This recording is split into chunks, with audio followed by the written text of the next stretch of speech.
പ്രിയമുള്ളവരെ, നമ്മുടെ പ്രിയദർശിനി ഫണ്ടാണ് ഇത്. എന്ന് വെച്ചാൽ KSRTC-യിൽ നിന്ന് നമുക്ക് സൗജന്യം കിട്ടുന്ന പൈസ മുഴുവൻ ഞാൻ ഈ കുടുക്കയിൽ ഇടുകയായിരുന്നു. എൻ്റെ ഉദ്ദേശം എന്നിട്ടെന്ന് വെച്ച് കഴിഞ്ഞാൽ ഇത് നിറയുമ്പോൾ പൊട്ടിക്കുക എന്നുള്ളതായിരുന്നു.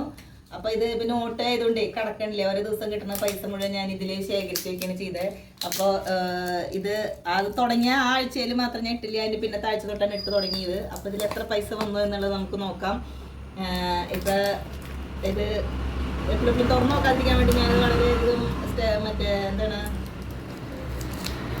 സെല്ലോ ടേപ്പൊക്കെ വെച്ച് സെക്യൂർ ചെയ്ത് വെച്ചേക്കാണ്.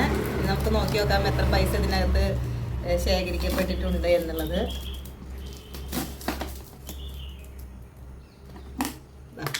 നിറഞ്ഞിരിക്കണെങ്കിൽ ഇടാൻ പറ്റില്ല. അപ്പം എത്ര രൂപ ഉണ്ടെന്നുള്ളത് നോക്കാം.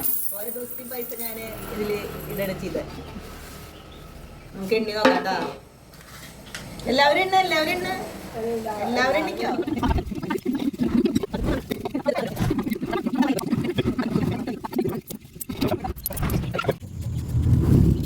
19, 20, 21.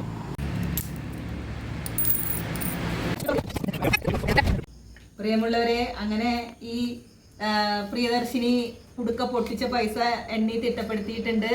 എണ്ണി തിട്ടപ്പെടുത്തി കഴിഞ്ഞപ്പോൾ 2609 രൂപയാണ് കിട്ടിയത്. 48 ദിവസം, അതായത് ഇതൊരു ജൂൺ 15-ന് തുടങ്ങിയത്. ജൂൺ 21 മുതലാണ് ഞാനിത് കളക്ട് ചെയ്ത് തുടങ്ങിയത്.